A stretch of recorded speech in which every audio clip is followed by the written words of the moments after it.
We're ready. Thank you. Good evening, everybody. Welcome to the regular meeting of Hamilton City Council for December 7th, 2022. It's a little after 6 o'clock. We're here in City Council chambers at 345 High Street. We do have one public hearing this evening. It involves our 2023 budget. Roll call, please. Moeller, Present. Pullman, Fear, Present. Vaughn, Present. Ryan, Here. Nab, Present. Lauer. Present. We have 6 out of 7 members present tonight, Mayor. Thank you. I'll accept the motion to excuse Councilmember Eric Pullman for reasons known to City Council. So moved. Second. Motion by Vice Mayor Ryan, second by Councilmember Fear. All in favor, please say aye. Aye. Opposed, same sign. Hearing none, that motion is carried. We're going to start the meeting off with an offering of prayer by myself and our Pledge of Allegiance. Please stand if you are able.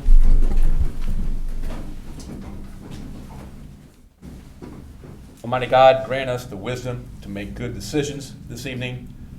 Grant us the ability to truly listen to each other and grant peace to those who are struggling during these holiday times, and grant your protection on our public safety, military, and first responders. Amen.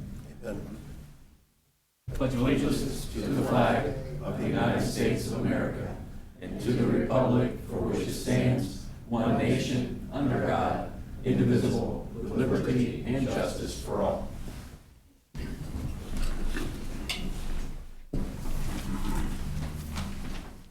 All right, we do have some special presentations this evening. We've got a bond ordinance presentation by Andrew Bossert, partner at Bradley Payne Advisors. And these are on our agenda later on this evening. Good evening. Good evening. Andy Burrissart with Bradley Payne Advisors. We're the municipal advisor to the city. We thought that some discussion in terms of the financing that you've already approved, actually, but have to come back for the modifications to the council. We thought it'd be a good idea to give you an update on what's been going on in the financial world, if you haven't heard, with interest rates rising.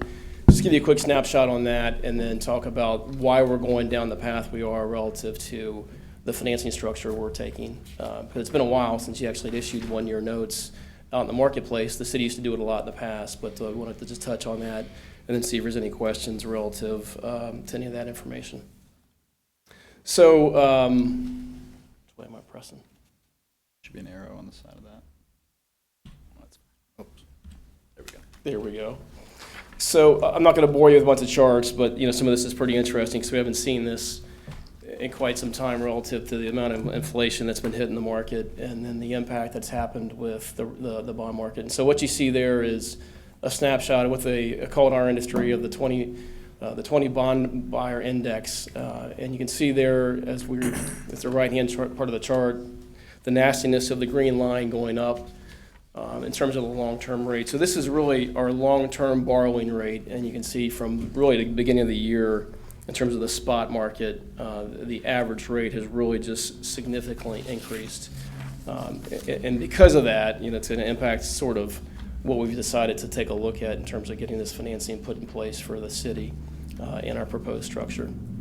So, we've heard a lot about rates going up. There's a lot of concern about that, but you can see there too, to the far left, back before I think I got in the market, in the business, rates were extremely high back then, and so we were still coming down. We're still a relatively, low interest rate environment in terms of having to do financings for local governments. So the next chart, I just wanted to put this in perspective for you. This is what we call the yield curve. And so if you were going to issue a bond for 30 years, each one of those individual maturities each year would have a different interest rate to it. So you can see the slope going across there. And this is just a snapshot.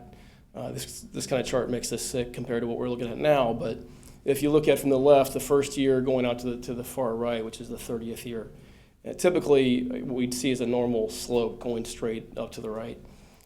Back in January, most of last year, we were at a very flat yield curve. And we still are today in terms of what they call the curve. The green line is where we were at back in January. The orange line there is the average going back to the beginning of 1990, 1991. So again, in terms of the yield curve slope, we're still in a historically pretty low period in terms of issuance. When we compare that to where we're at today, again, fighting inflation, they're trying to get the front end of the interest rate up to curb what's been happening with the inflationary issues they're dealing with the Fed. And you can see we finally have crossed over the front end of that curve. And again, this is all municipal market, not the 10-year Treasury, but the green line, again, is where we're at as of December 1st. Orange line is still the average, and again, now we're sort of right in the middle of those all-time highs and all-time lows that you see in those gray bars. So as we were talking about the financing for the city, as we were going through the year, we were watching this and having discussions about what's going to happen long term. The viewpoint is that, hey, why lock in longer rates now? Because we don't have the ability to refinance whenever we want. We have what they call a lockout period. And so instead of locking in long-term rates for a period of 25, 30 years, we decided that we were going to take a look at the note market and do this shorter issuance like we've done years ago. Because the city used to actually roll, I think, 20, 15 million at a time in terms of short-term notes back when rates were higher, if we saw back in the earlier period. And we're starting to see more of that in the marketplace. A lot of larger issuers taking advantage of the curve and trying to stay short, so when it comes back down, they're not affected by locking in long-term rates. So that's really our goal of what we're looking at for the city. The next chart is pretty alarming because it is that front end of the yield curve. This is the one-year note market. And so you can see there that for years, towards to the right end of the column or the chart, had the huge spike this year. It was really a lot of sticker shock for clients when they had to renew notes this year. Last year, they were issuing notes at 25 basis points. Well, we did a deal the other day at 4.5%. And so it's a big change in a year, sort of, again, moving along the theme of what the Fed's trying to do, get the front end up, slow down the economy a little bit. They're attacking that by the front end of the yield curve. The good news is, and it's kind of hard to see on that chart, is that we've seen a nice comeback in the last 2 weeks. Of course, everything I say here today it could be mitigated next week when the Fed meets. There's the expectation of another 50 basis point rate hike. And with the passage tonight of the legislation, we're going to try to look to see if we can move the pricing date up to Wednesday instead of Thursday of next week. Because if the Fed still thinks the economy is still too hot, they're going to raise 75 basis points and not 50, and then it's just going to cost the city more in terms of borrowing. So in the next slide here, any questions on any of these charts? We kind of blew through them pretty fast, but I want to give you the perspective of what we've been dealing with in the municipal market. Again, no different than what the Treasury market has been experiencing this year so far. So as we go into what the proposal is that we have before council. And again, the not to exceed amount that's being financed or authorized is $36.5 million. It's probably going to be a little bit less than that. I think we're looking right around the $35 million range. There was a couple of additions. Reason why the legislation is being reintroduced is there was a couple of additions to the purposes. And then there was a little bit of a scope change on the street to give you more flexibility relative to that money and what you're allowed to use it for. I wanted to show you quickly, just up on the screen there, the reasoning why we were looking at the note option instead of the bond option. And as you can see there, and we sort of mentioned it before, when we issue long-term bonds, there's a call protection for the investor. And so we're going to be locked out 6 to 8 years before we're allowed to refinance again. We used to have the ability to do one advance refunding prior to that call date, which is what they call it in the industry. The Fed took that away from us, or the IRS did, back with the Tax Reform Act a few years ago.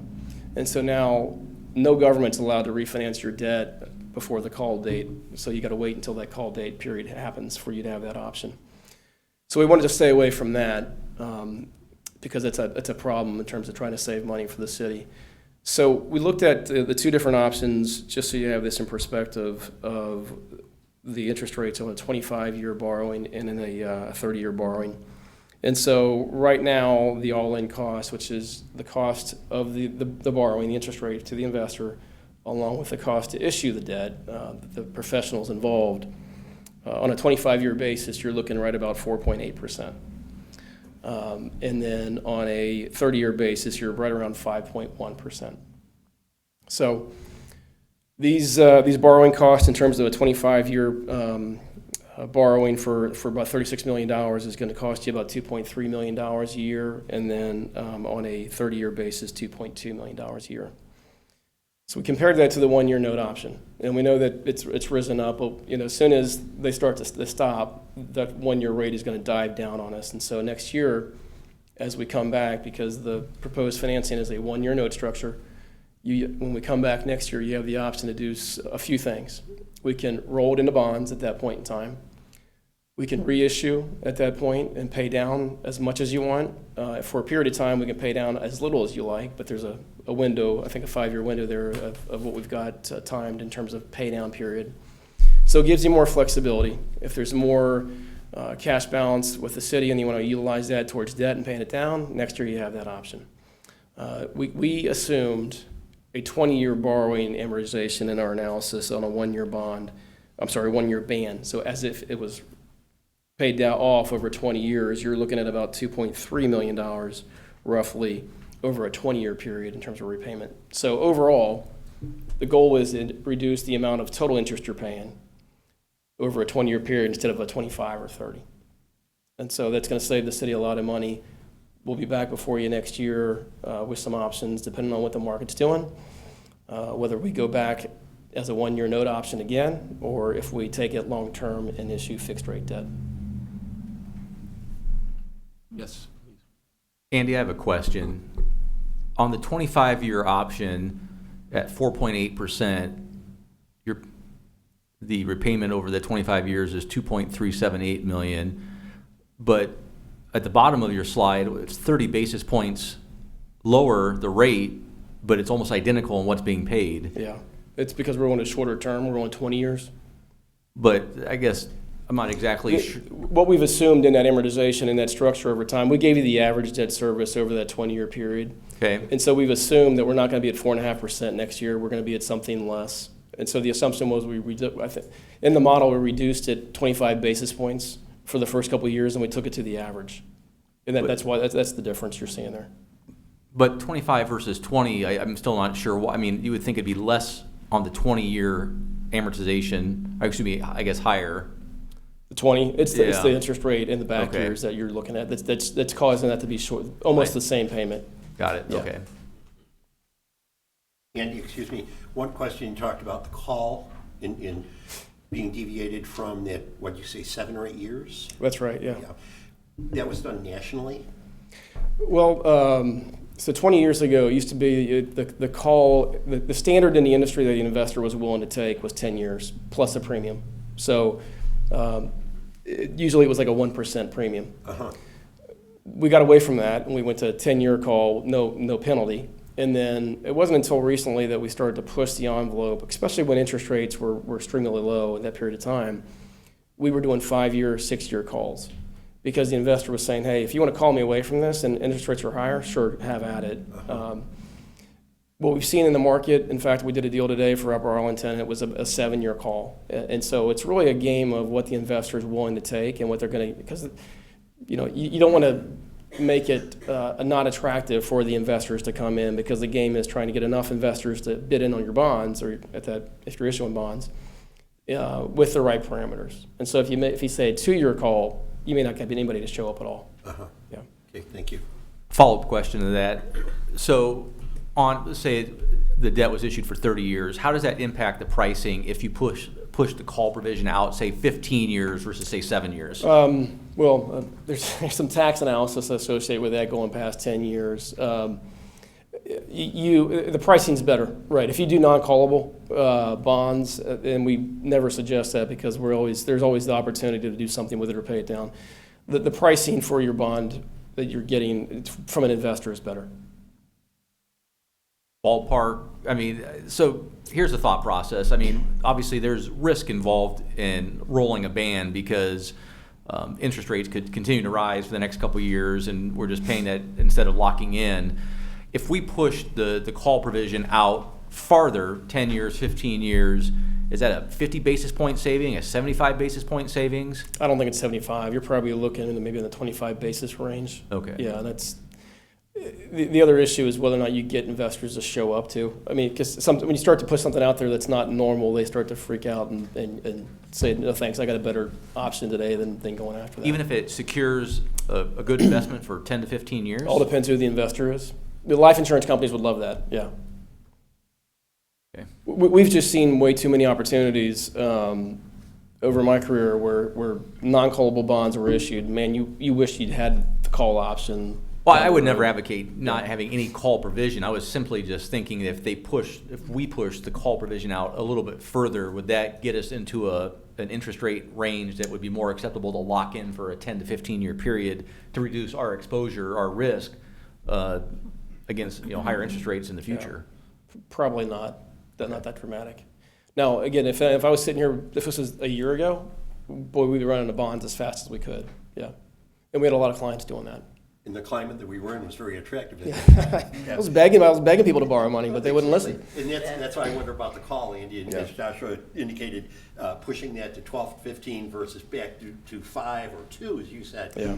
in playing that average. So again, Right now, clients are looking at saying, hey, give me a shorter call option because I believe rates are going back down, is what their thought is. yes.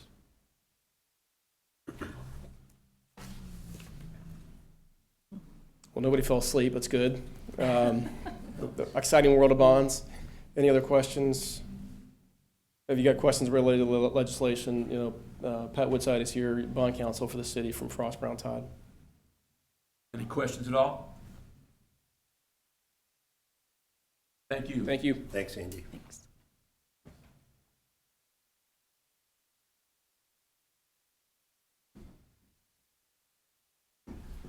Next up, we have a train depot relocation update and engineering projects update from Rich Engel.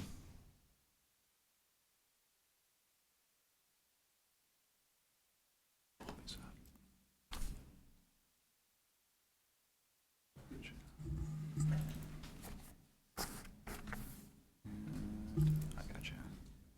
Which one you got first? We'll do train depot. Okay. Ready for you. Good evening, Mayor, Council, citizens of Hamilton. Well, the day has finally arrived. Wolf Movers are mobilizing tomorrow and beginning the preparation of the multi-story building to get it ready for move. We anticipate the move will occur prior to Christmas, but until they get on site and start doing their preparation of the building, which consists of tomorrow and Friday, we'll be filling the basement. We'll be filling the basement with gravel so that they can put their moving equipment underneath the building, and then they'll be preparing the walls for putting the steel through the walls.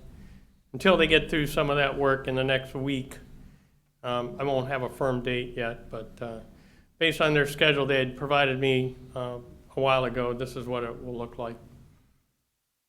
So this is the two-story building, and then assuming they get that moved by Christmas, then the single-story building, they'll start after the first of the year and get that ready for move and have that finished before the end of January. Are there any questions? Rich, I went by the building this afternoon and wondered, Kuhn is completely finished now with window withdrawal. I saw everything boarded up. What about the roof lines? Do you have any thoughts on what they might do, what Wolf may do prior to moving the 2.5-story building?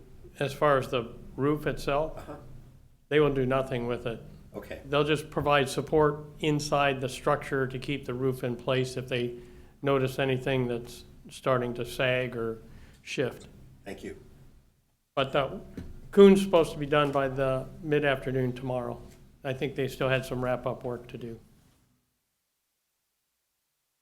So as soon as I get more information on the actual move date, we'll be sure to let you know.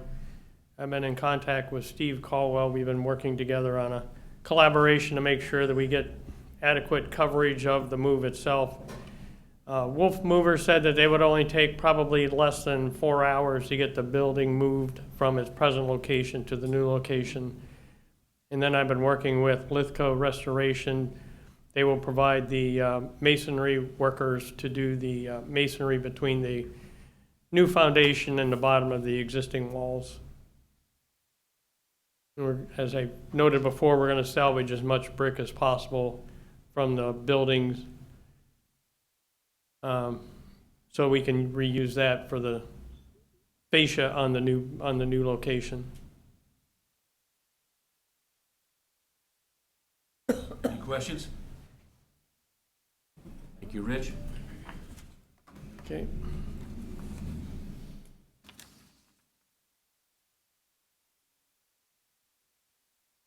We have the engineering update. Traffic signal system project. The handicap ramps are 100% complete now. The EMS preemption equipment installation in vehicles are about 40% complete. We will be waiting until everything is complete and operational before activating that system. Obviously, we don't want the safety personnel thinking a traffic signal is going to change, when in fact it won't change if it's not operational. So that will be a probably next summer activation. The temporary cellular communications is 100% complete as well, and the system is now operational and collecting data. We have not made any changes yet to the system, but we are still tweaking it, making sure we've got all the correct operational parameters set in place, and collecting the data. We actually had their, Econolite is the company, the vendor providing the equipment, and their top expert has been reviewing the data to see if he's noticed any abnormalities in the system as it's collecting data. So we've got their, the best personnel looking at it from their perspective to see if it's collecting data properly and if there's any unusual circumstances in the data. Rich, we are right now possibly collecting usable data. Excuse me? Right now, we're possibly collecting usable data. Oh, we're absolutely collecting usable data, yes. Good. We had spent some time earlier in November going into our signal cabinets and looking at software and hardware, making sure that was up to date. We had noticed that some of it wasn't collecting data properly. The contractor's been in town, making sure that all of the cameras that are used to observe the traffic at the intersections, some of them were not focused correctly. They were making sure that those were focused correctly. Though there has been some work being done over the last month, getting all the equipment operating correctly, so we are collecting usable data. Mr. Mayor. Please.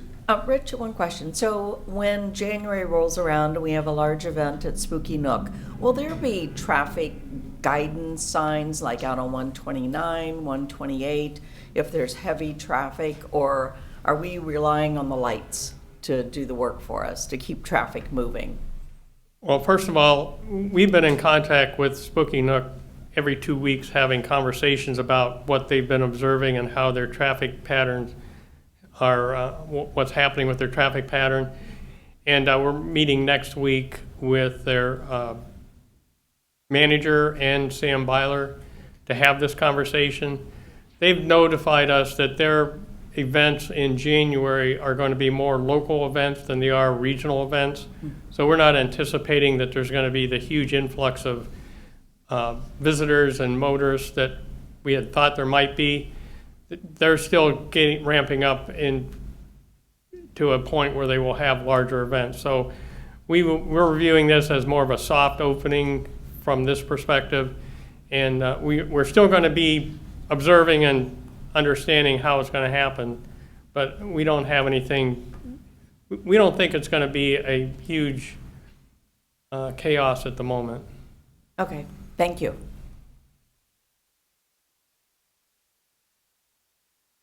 Any other questions on the traffic signal system? Again, we're going to have a time probably in January to invite council down to observe it in person so that we can show you how it's going to operate and you can see how it's going to improve our system. Great. Thank you for setting that up. The main and E traffic signal, the foundation has been installed. and we're going to be scheduling the installation of the new traffic signal. This is at Main and E, which currently does not have a traffic signal. That'll be installed in next year, and hopefully by end of first quarter, it'll be operational. We think it's going to be important, especially for pedestrians at that intersection, to have better safe crossings. The concrete repair and resurfacing update, the Leo and Sanders and that project, the paving's complete, and the Mr. Manhole process is complete as well. That's proven successful, and there'll be restoration performed next spring, but the project is essentially and substantially complete. And then on the other concrete repair and resurfacing project, all of the Diana Drive and Greer Court, Cameron Place, Alberta Victor, they're finishing up the concrete work, and then they're going to be probably stopping work in that area until next spring, where we'll come in and do the final pavement and the restoration. The E Street, F Street, and Gray Avenue, they were able to finish the final surface course just before Thanksgiving, and the Mr. Manhole process is underway to get that done as well. They may not get them all done, and for those that don't get done, if the manholes are still lower than the adjacent asphalt, they're going to fill it with a asphalt just to make sure that it's still level and there's not a bump in the road. And then lastly, the Columbia Heights subdivision water main replacement project. The water main has been installed on Columbia Road, Terry Lane, and Terry Court. If you recall, this was the phase 1 portion of the project. The pressure testing and cleaning is complete. That went successfully. The disinfection is in process. They are taking the samples now for bacteriological testing, and we should know by the end of the week if there's any issues with that. Hopefully not. If no issues with bacteria, then the connection of the water surfaces will begin next week. The contractor's bringing in a second crew to begin phase 2 next week, and the first crew will then be completing all of the water services by December 23rd, just before Christmas. So we think this is pretty exciting to get this done as quickly as we did, and to continue moving the project forward, get it done probably in the first month of January. Any questions on this presentation? Thank you for your quick response to the problem. Okay, thank you. Thank you, Rich. All right, I think that's it for the special presentations. Is that right, Mr. City Clerk? Okay. That's correct, sir. We now go to audience of citizens. Individuals who wish to make comments may speak during this part of the agenda, or may reserve the right to speak when an item is up for a vote on a council floor. All individuals who are speaking are required to sign this blue public speaking book. These speakers are allowed up to 5 minutes. And we've got 2 people who signed the book. Dan Hancock is first.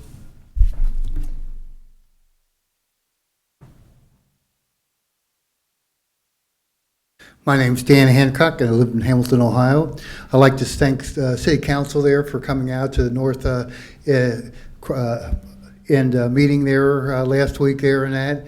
And I wish there could have been more of you that came out, but I understand there's a conflict with the city charter and that I hopefully that can be corrected and worked through. I've had discussions there where they say they're going to try to work on it to change it where you guys can come for gathering for informational only and that, and be able to all hear what's going on in that.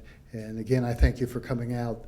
The other is I thank Rich for getting Gray Street there fixed and paved, and that's nice, and hopefully they'll be able to finish Gordon all the way down to B Street to do the last section there.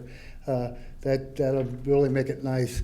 And working on the traffic signals, I understand the problem that he's going through in that, and I've pointed some things out that need to be looked at, and they're going to be considered. So hopefully that'll help the traffic flow through the city.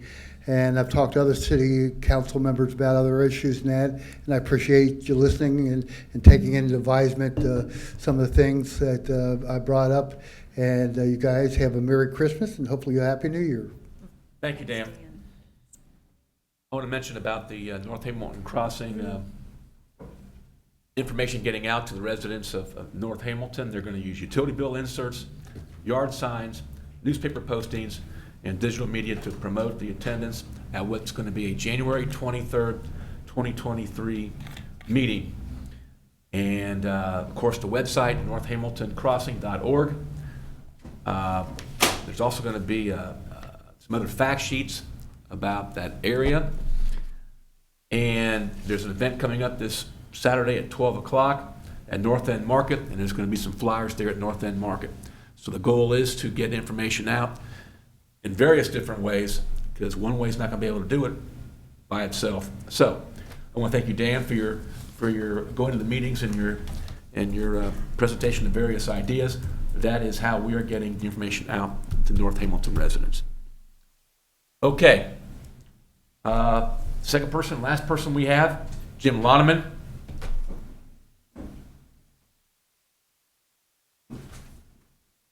Good evening, Mayor and Councilman. Happy holidays to you.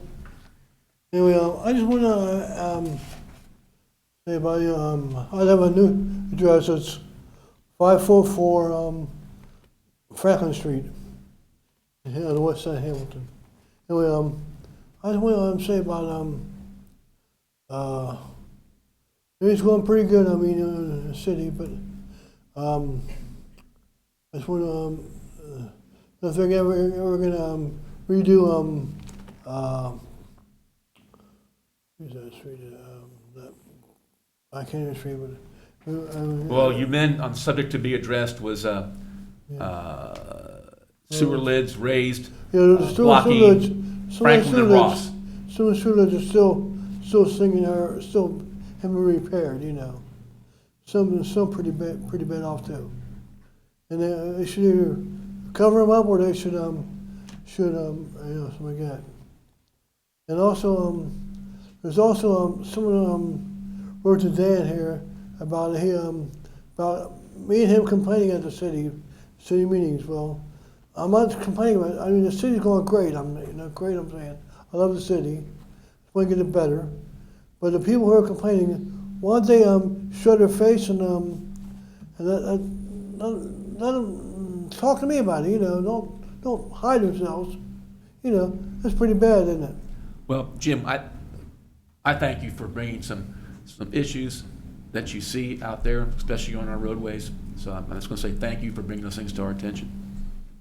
Well, thank you, Councilman. Merry Christmas. Happy New Year to you all. To you too, Jim. Thank you. Thank you. That takes care of our audience of citizens. We now go to the consent agenda, and that includes matters of all staff reports, caucus reports, meeting minutes, and 2 information reports, one being the October financial report and the other being the October investment report. So we're going to go to the committee of the whole, which gives City Council the opportunity to ask questions, make comments on various reports. So I'll set the motion that the regular meeting be recessed and the committee of the whole take place. So moved. Second. Motion by Councilmember Knapp, seconded by Councilmember Vaughn. All in favor, please say aye. Aye. Opposed, same sign. Hearing none, that motion is carried. We go into the committee of the whole at 6:36. You want to start proceeding on the caucus agenda, please? Absolutely. So I will be covering the first 3 subjects of this caucus agenda this evening. Good evening, Mayor, members of City Council, members of the public. I'll be discussing items 1 through 3 in the caucus agenda. These are related to board appointments and establishing our meeting dates for next year.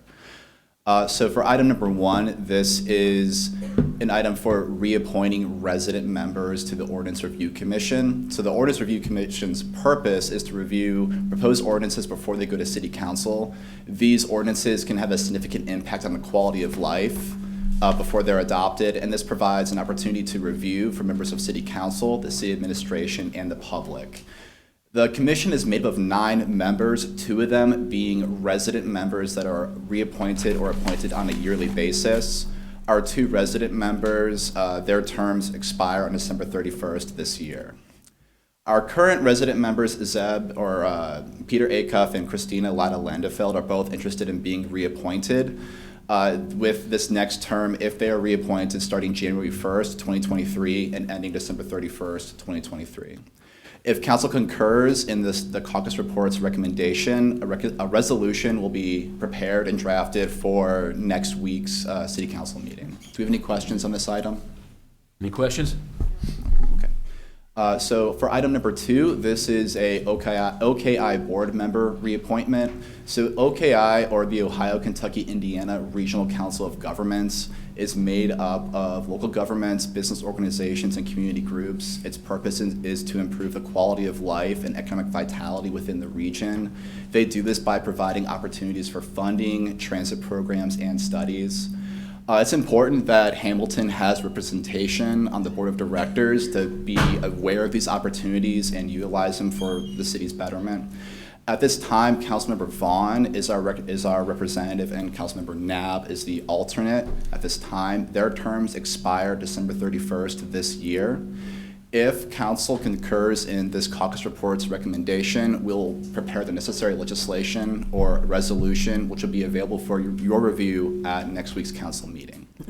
Do we have any questions on this item? I just want to thank Peter, Christina, Councilmember Vaughn, Councilmember Nab for asking to be reappointed again. Okay, absolutely.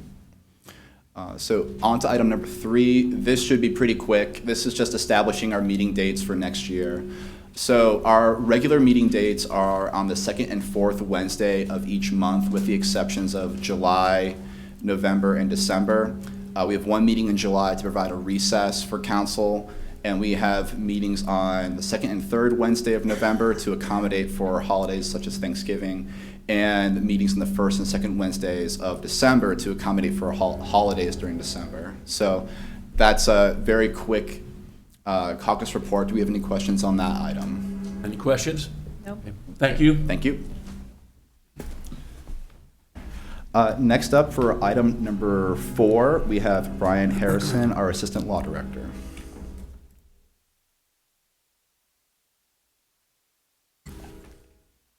Thanks. Good evening, Mr. Mayor, members of council, staff, and members of the public. I'm Brian Harrison, Assistant Law Director. Item number 4 involves a proposed agreement with the Butler County Public Defender Commission to provide for legal representation in Hamilton Municipal Court for defendants charged with violations of the city ordinance who are indigent and face the potential sanction of jail time. And the proposed amount for the contract for 2023 is $113,526.08, which represents a 5% increase from 2022. So are there any questions? Okay, Thank you. thank you. All right. Next up for item number 5, related to the SMART grant program, we'll have our Director of Engineering, Rich Engel.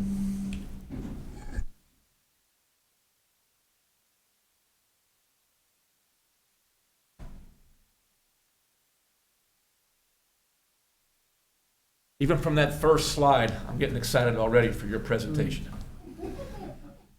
We'll see how it ends up. I'm sure it'll end up great. Thank you, Rich. No pressure. No pressure at all. Was it the word SMART grant application? Is that what? That was good. It was good. Establishing railroad detection system, message boards. Yeah. I think I like So all that, you Rich. think we should apply for it? Yes. Yeah. My 1/7 vote says yes. My 7th vote says yes. So the grant application is actually for $115,000, and that's the engineering study, which needs to be done first. And then we'll do the application for any improvements secondly. Any questions? No, but like I said, that could make a big difference. We're pretty excited about this opportunity because of the potential for more adaptive traffic signal controls, and even the railroad detection system would be helpful. Thank you for finding this grant and for applying. Mr. Mayor, Please. just one question. What's the timeline on the grant? Is this something that would be awarded in '23 for, For the engineering study, yes, we anticipate the award to be next spring. okay, great, So we can get started on it next year if awarded. great. Thank you. Rich, Is this going to help potentially in our process to get the quiet zones throughout town? I mean, is this? gonna be It's connected? possible. Some of these grants have such wide-ranging nuances that we need to look at it, and that's where the engineering study will help us Okay. focus on that. So, yes, but I don't know if that's going to be our priority with this grant. I mean, we're still in the early stages of evaluating what impact it could have on the city, but Right. obviously a quiet zone would be huge, because my office sits on that corner on the 4th floor, and the train noise, and you can tell different engineers blow the whistle differently, so Right. some longer than others. They're just saying hi to you. Appreciate it. Any other question? No. Thank you, Rich. And lastly, for item number 6, related to a supplemental, we have Dave Jones, our finance director.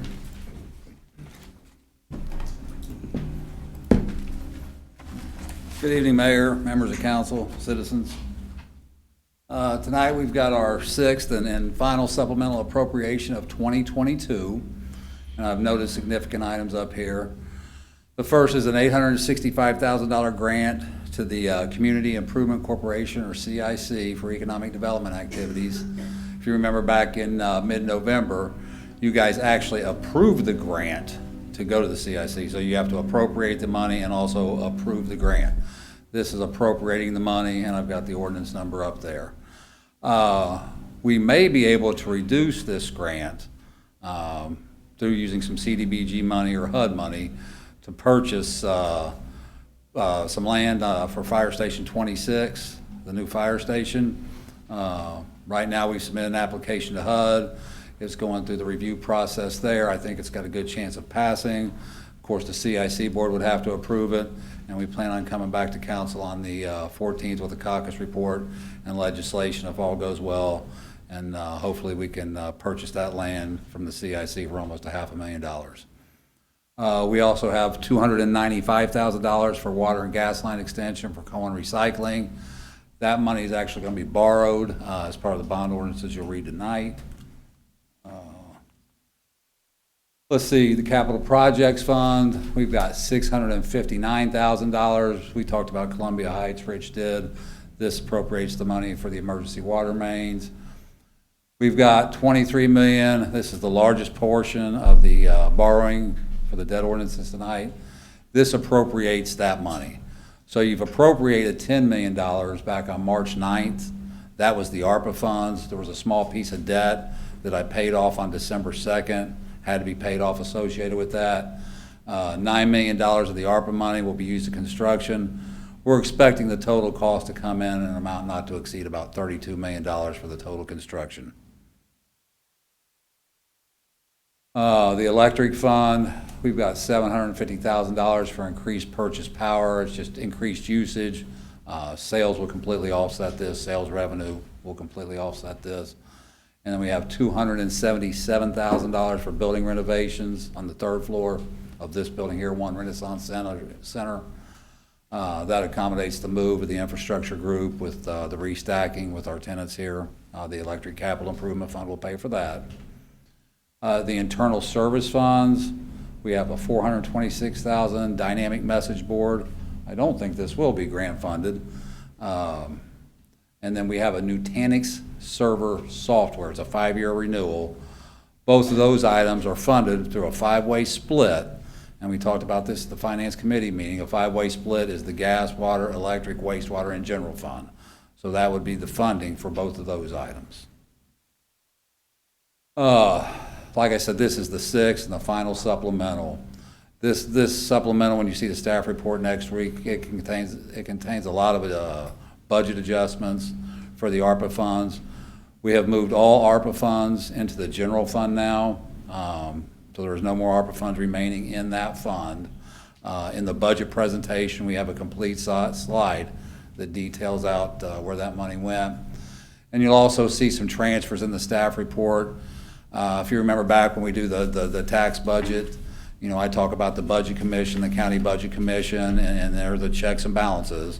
our unencumbered fund balances plus our revenues has to be greater than what you guys appropriate. So you'll see some adjustments on the staff report for that to make sure that we're in compliance. The auditors also checked that last certificate. We have to submit a certificate to the Budget Commission, and the auditors checked that to make sure we did not exceed our resources. Excuse me, any questions? Hi, Mr. Mayor. Sure, please. Can you go back a couple slides to the $295,000 right there? Yep. Tell us again the source of those funds. So there's an ordinance tonight to borrow $750,000. It's going to be a general fund obligation. That's a possible source. I talked to you earlier. I'm not for sure if we borrow that. Again, the borrowing is a not to exceed, but it's my understanding that was going to be the source of those funds. I'm sorry, was this the internal transfer that you were talking about earlier, or was it? No, this is one of the ordinances up for consideration tonight with the OMAP borrowing. Yeah, I'm not sure if I'm in favor of borrowing on $295,000 and paying interest on that if we can just take it directly out of the general fund unrestricted reserve. So the total borrowing, it says not to exceed $1 million. I expect it to come in about $750,000 because it also included moving a gas and water line under the new fire station. So I think it was going to be about $750,000. It is a possibility we could take that out of the general fund though, and we can discuss that. Again, what you guys approved tonight is not to exceed. We can always go lower, we can't go higher. Thank you. You're welcome. Any other questions? Please. Dave, and I share with you when we run our finance committee meetings during November, about all of the work, all the activities, the care of our fund balances this past year, the awards that your team have received, state and federal recognitions and things, leading into next year and what we're working on today and next week again.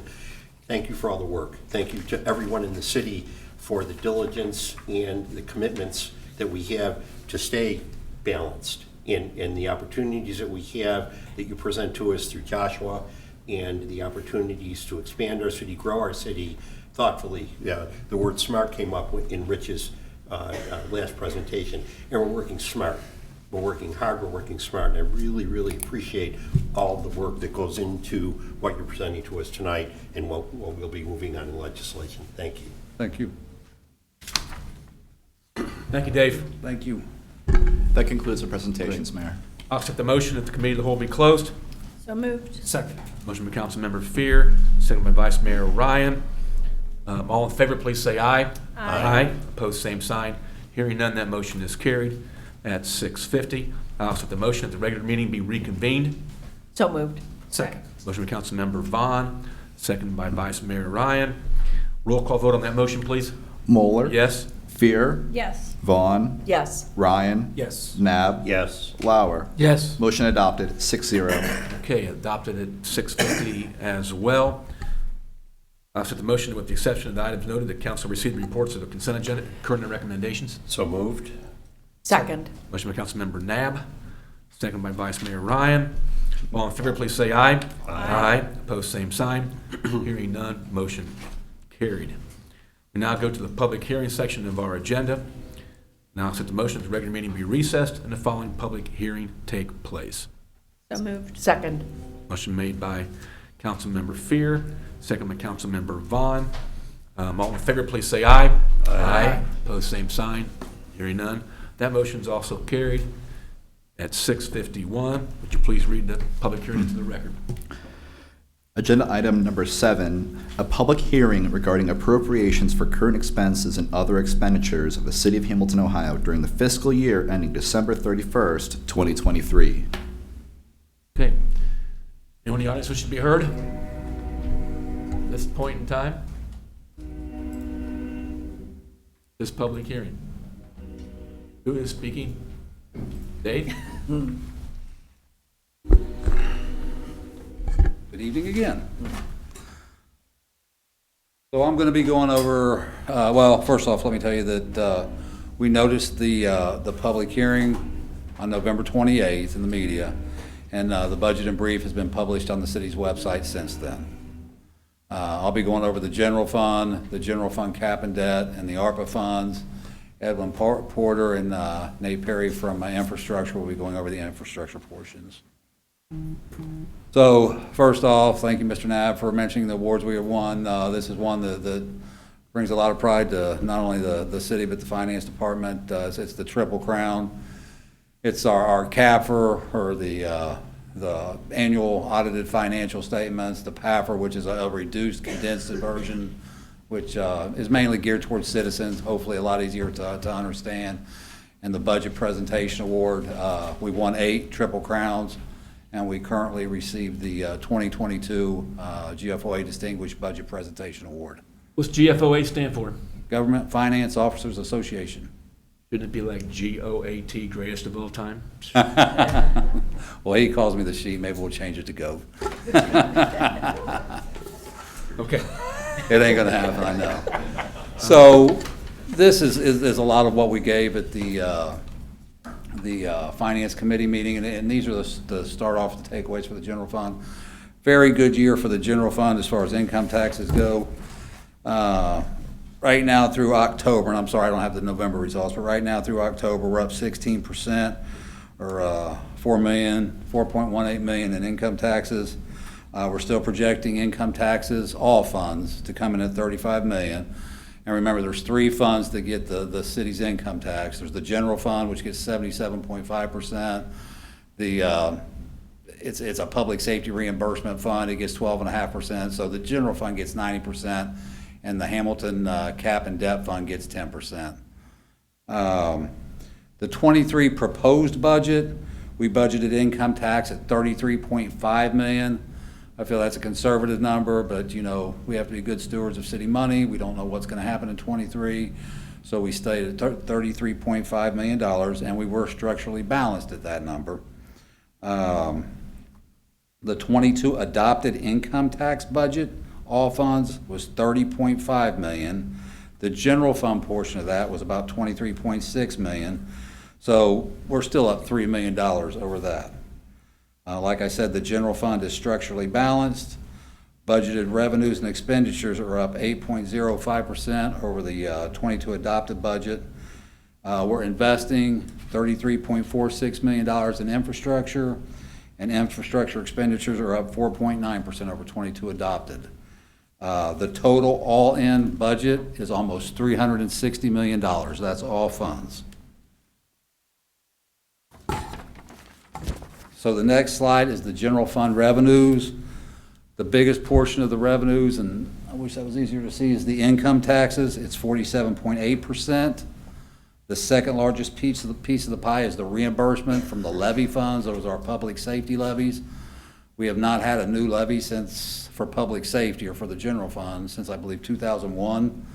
And then we also have reimbursements for utilities, most of our departments, and I'll show you this when we get into the general fund department portion, are 5-way splits, and those are where the reimbursements from the utilities come from. So this is our income tax highlight, and you can see the bar graph steadily going up, which is very good news, and it goes up to $35 million in this year is what we're projecting, and then we got $33.5 million for 2023. And you can see the 3 funds broke out with the light blue, the navy blue, and the orange. Like I said, it's better to think of it as a 90-10 split. That's probably the easiest way, 90% general fund, 10% capital and debt. This is the expenses. You can see public safety picks up the lion's share of the expenses. That does include municipal court. That number used to be around 69% to 70%. It dropped down this year because public safety went up about 3.7%, while the entire budget went up over 8%. So we're still at about 66% for public safety. I'll get into the general fund departmental budgets and how some of these are split 5 ways. Here's the public safety slide, and you can see that public safety is up almost $1.2 million. Of the entire $55 million general fund budget, it is $33.4 million. And here is the departmental slides, and they're kind of hard to see. I apologize for that. The municipal courts, they are up $265,000. The main reason for that is they're switching softwares in the courts, and they're also giving out a 6% pay increase. But they do have an ARPA grant to cover that. Neighborhoods is up. One of the main reasons neighborhoods is up, and I apologize for these slides, they did not show up well at all in this presentation, but neighborhoods is up, and it's the customer first desk out there. We hired 2 new FTEs for that. And it's been a very welcome, addition for not only our employees, our tenants, and everybody here in the building. The law budget is up due to outside legal services. Finance is up. The only reason we're up is because tax collections are up, and the RETA, our Regional Income Tax Agency, they charge us 3% of collections. So we had to up our fees to them. If those fees weren't up, the finance budget actually went down. Police and fire are up due to contractual increases, 3% mainly. And then special appropriations, you can see the 3 asterisks on the far left of the screen. You've got $200,000, that's the Commercial Building Assistance Program. $100K, that was property taxes went up, or $314K, I'm sorry, an Employee Assistance Program, and the settlement with St. Clair Township.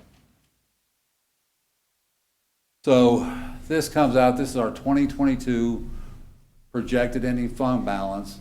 It goes up to 2023 where we're at 8 million. I'm going to leave it at 8 million. I'm not going to editorialize. I'll leave it at 8 million for now. The total budget again is $55.4 million, and we end the year at $8 million.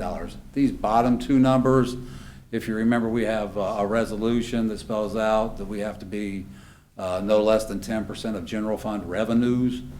That's what those bottom 2 numbers are. If we get above 16%, then we transfer the money to the Budget Stabilization Fund. The Budget Stabilization Fund currently has $4.2 million in it.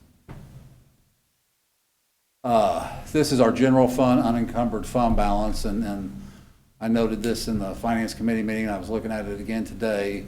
It'll be the last year that 2011 is on there, and I was looking at our unencumbered fund balance on June 30th of 2011 was $2.9 million. I think in August of that year, we received a $7 million inheritance tax, and you see we went up to $9.7 million. We've strategically spent that money on some economic development, caused fund balance to drop a little bit. We also started funding our Budget Stabilization Fund that you can see in yellow. And I think that has been a very good thing, and now you can see our unencumbered fund balance up to where we expect, including budget stabilization, to end at over $14 million in 2022. So capital and debt funds and CDBG funds, the capital and debt fund, that was 10% of your income tax. So this is Fund 215, and you can see on the right-hand side, this is what we spend on the capital improvements. We've got the cruisers, the body-worn cameras, the rescue boat, the continuation of the belt line, which a lot of that has been grant funded, and you can see on the right bottom the $630,000. That's what we expect in grant funding. And then the debt service, the transfers out to $2.8 million. That's our debt service for the year. General fund, general obligation debt. We also recently, or probably since 2018, have been using the CDBG, which is the Community Development Block Grant. We're able to use a lot of that money to purchase fire equipment. And you can see what we've done. The left-hand side is what we've done, 2018 to 2022. And the right-hand side is what we're proposing. We've been able to replace a lot of engines. We've been able to do a lot of improvements to the stations. I know a lot of those stations are very old. We had male and female sharing quarters. We've been able to do improvements to split those out by fire engines and life squads. And this is the ARPA slide, and unfortunately this is not showing up very well at all. There's some below this. But you can see this is everything that we've spent the entire $33.6 million on. The only, I guess, maybe pending would be the Great Miami Rowing Center. That money still remains in the general fund, and we have $1 million that needs to be transferred for the new Criminal Justice Center. That money remains in the general fund. Other than that, the unencumbered fund balance that you see at year end will be, complete general fund. And I'll make sure this is cleaned up, and I'll send this around to everybody. I apologize again. I didn't know it was going to turn out like this tonight on this screen, so my apologies certainly for that. Thank you for sending that to us. Yeah. Next, infrastructure. Do you guys have any questions on ARPA or the general fund or general fund cap and debt? Just a couple comments. So when Dave was going through the increases in the general fund, one of them that caught my eye was the Department of Neighborhoods. It looked like it was a pretty large increase, and he indicated that was for the customer first desk. The one thing I just wanted to make sure was clear, not only to council, but also to the public, that there's an efficiency with having the customer first desk here. When I first became city manager in September of 2010, we literally had secretaries on almost every floor that would greet you when you got off the elevator. Then you had additional secretaries that were inside of the different office areas. By virtue of consolidating a lot of these functions with the two people that man the desk throughout the day, that there is also a corollary cost savings to the city for doing that.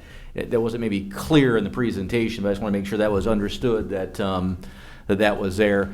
The other thing that I think it's important to note, and Dave, please correct me if you think I'm saying any of this wrong, when you look at the unrestricted general fund balance over the years, especially when you go back to 10 to 12 years, and you can see the snapshot there, I think the council has done two things incredibly well. First and foremost, there's more money in the, forgive me because I am colorblind, yellow-orange piece of that, which is the budget stabilization fund piece, than we had in the entire general fund unrestricted balance in 2011. So I mean, the first 12 months I was here, we had several conversations about making payroll in the general fund because the fund balance had been spit down to such a low point.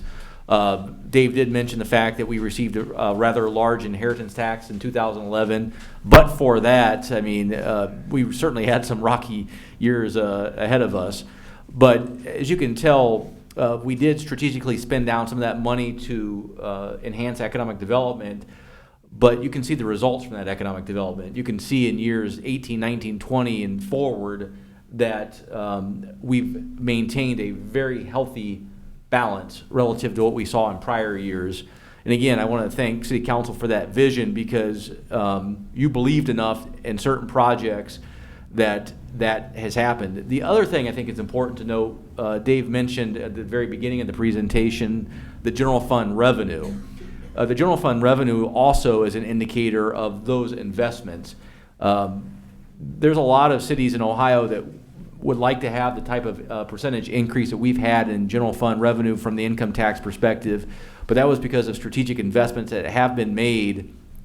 But for those strategic investments, I don't think that you would see the record income tax years we've had.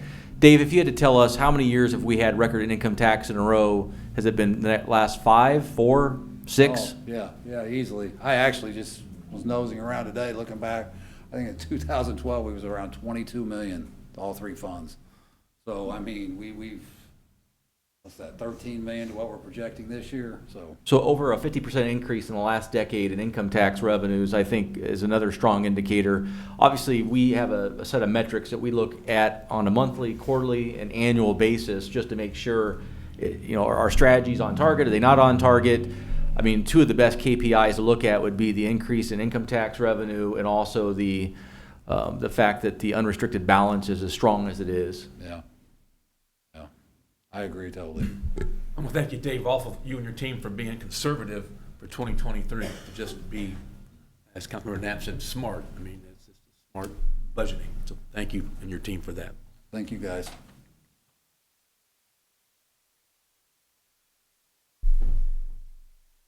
Hoping your slides slower than mine. Hope so. Good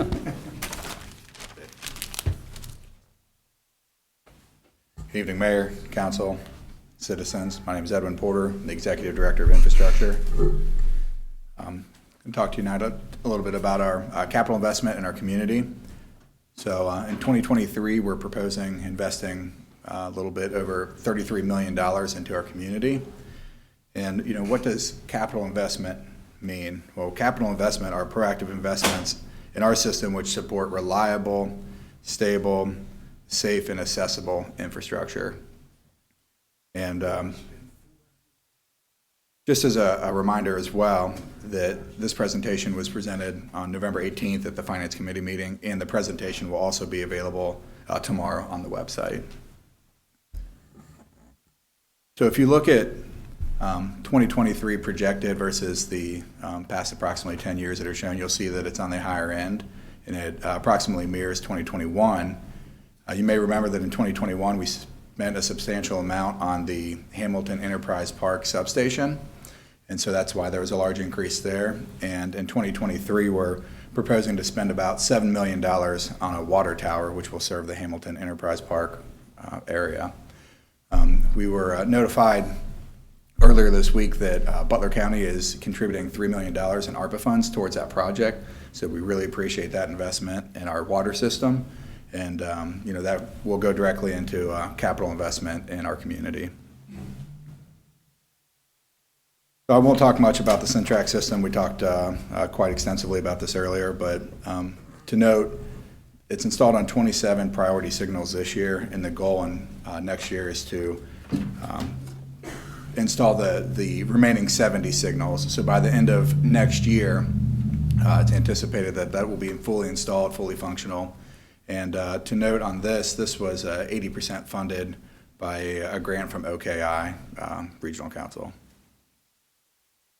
So North Hamilton Crossing, we've also discussed this tonight as well. We're about 75% complete with the feasibility study, probably a little bit more now.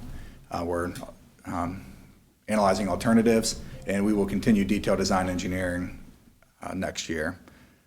So just note this project continues. I invite all to attend the public meeting on January the 23rd, and look forward to continuing progress on this. So the streets levy. So it's kind of hard to see in bold here, but East End, Enterprise Park, New London, Riverview, and Washington neighborhoods are emboldened here, and that's where it's anticipated the neighborhoods that will receive street levy funding in next year. I'm going to go through some of those enhancements tonight, not all of them. What's shown before you now is Fairway Hill subdivision.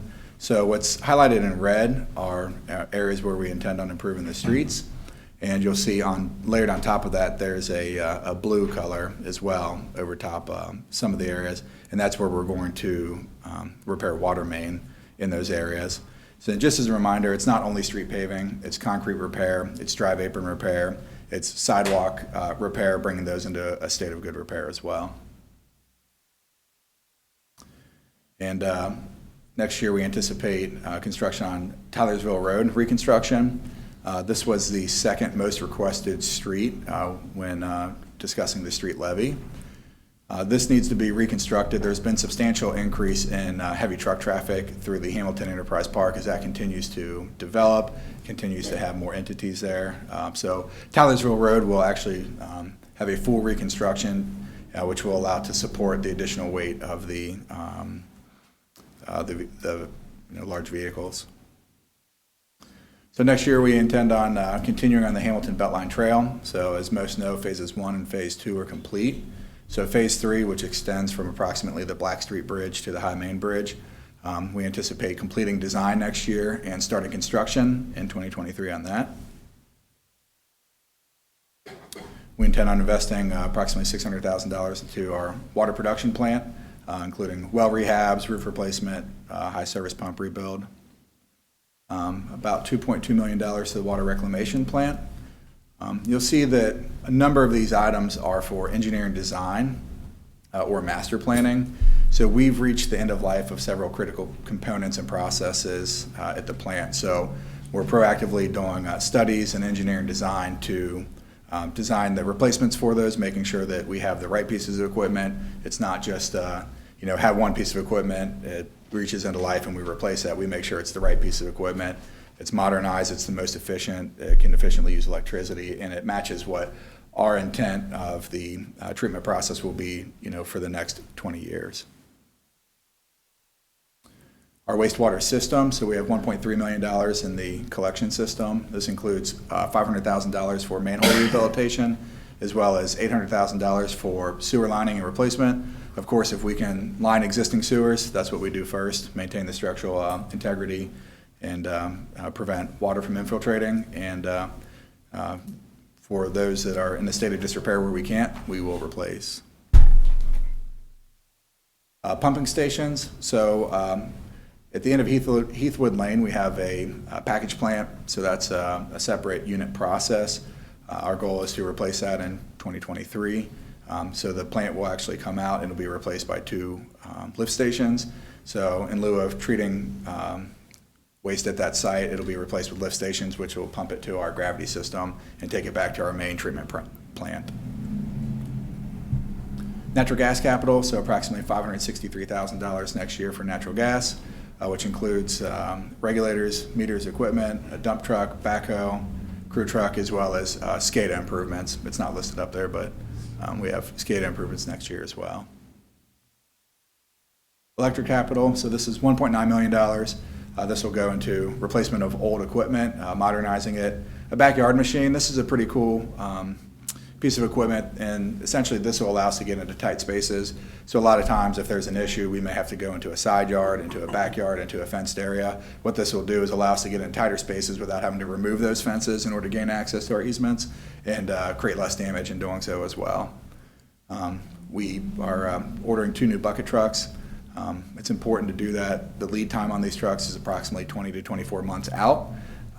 And so with the understanding that there's a wait time on those, we wanted to make sure we're proactive in ordering those so that we have the equipment we need to do our jobs. LED streetlights, so $160,000, and it's important that LED lights use approximately 30% of the energy of a traditional street light. Electric pole replacement, $1.5 million next year. So this has been ongoing since 2016. There's about 24,000 poles, electric poles in the city. We replace approximately 400 of those poles annually, and of course this contributes to the reliability of our system, reduces outages. Same with the tree trimming program. $1.1 million is allocated next year. We proactively trim vegetation over top of overhead distribution, and what this does is, prevents during storms, wind events, ice, anything like that. It prevents vegetation from breaking and falling onto the overhead distribution system, decreasing outages and increasing reliability. $3.7 million is planned next year for the Greenup Hydroelectric Plant. We've got a number of pretty exciting projects. The carbon shaft seal is a pretty fun project. It's approximately 12 weeks long, and you get to kind of tear apart one of the units. There's a step-up transformer, some upgrades of existing systems, continue with our FERC relicensing process. And to note on this, $1.8 million of that will be contributed by American Municipal Power. Okay. Next, our storm sewer capital. So about $2 million will be going into a storm sewer system.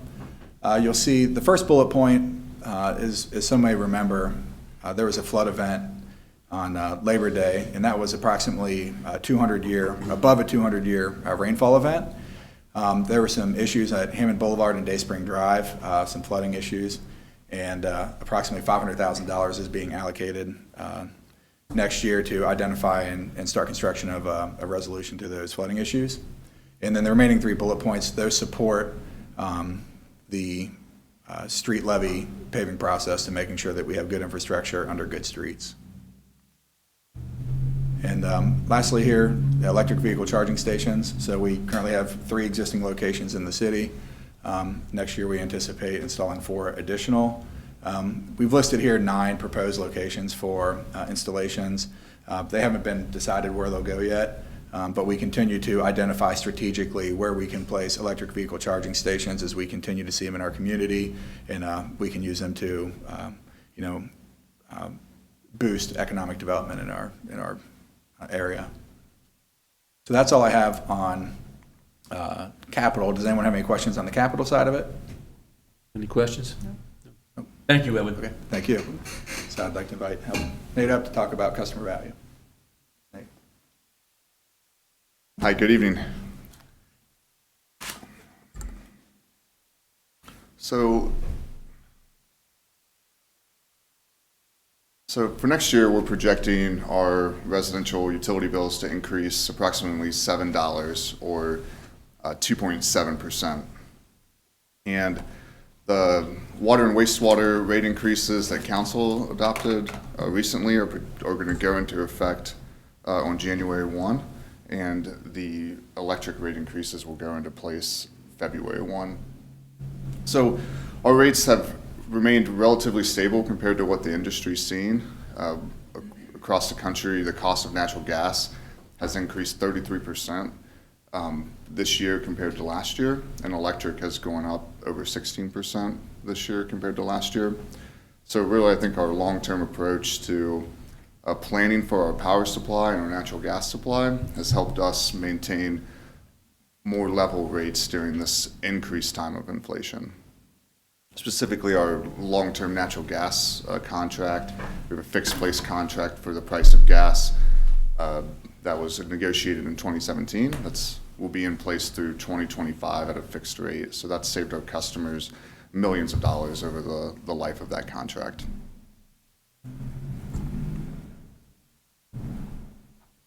So just a little bit on our overview of our financials. So customer usage is up in 2021 compared to, in 2022 compared to 2021. And the main reason for that increase has been increased commercial and industrial usage. So we're seeing a lot more new customer growth with 80 acres, Seika, our data mining center at the power plant. And that really helps us maintain stable rates for all of our customers. Collections for this year are really near the same level as we had last year, so they're at a very all-time low. And really, I wanted to spend a little bit of time just thanking the support that we received from SELF and the Emergency Money Fund and Salvation Army. They do a great job of partnering with our community to get customers who are in need the support they need to maintain their utility services. And finally, I wanted to highlight our power cost adjustment. So over the last 2 years, in 2021 and in 2022, we were able to lower our electric power supply cost, so our rate that we pass through the cost of electricity to our customers over what we had budgeted and anticipated. And that's really due to our costs of electricity have remained stable. We've seen increased load growth that we've been able to pass that savings on to our customers. This just kind of graphically represents the load growth that we're seeing. It's a year-over-year % change in load growth. And we use that load growth projected percentage to forecast our revenues for the next budget year. And I apologize as well that this is extremely hard to read. But what I wanted to note here is that our projected revenue is projected to be $152 million across all of our infrastructure funds in 2022, and that's up slightly from 2020 projected 2022 of $148 million. Electric and natural gas are the largest share of that revenue, and water and wastewater are the next largest share. So heading into some expenses for next year, this slide shows FTEs, so full-time equivalents for 2022 compared to 2023. And there's a slight increase in FTEs, but there's no new positions. The majority of that increase is we've reallocated some of Public Works, their expense for their personnel expense from refuse to the wastewater fund to more adequately reflect where the work is being done between that crew. So there's a decrease in FTEs to refuse and an increase in infrastructure, but there's no new FTEs or new positions budgeted for 2023.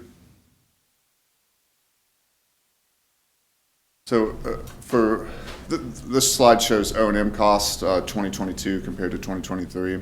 This is just operation and maintenance costs. It doesn't include what we're funding for capital or debt service. Our projected O&M costs are just under 5% increase from 2022 to 2023. And the large drivers of that are really inflationary cost increase to a lot of the supplies that we need to provide services, chemicals and treatment costs at the plants, disposal costs at our water and wastewater plants, as well as the cost of fuel and some contractual increases to wages.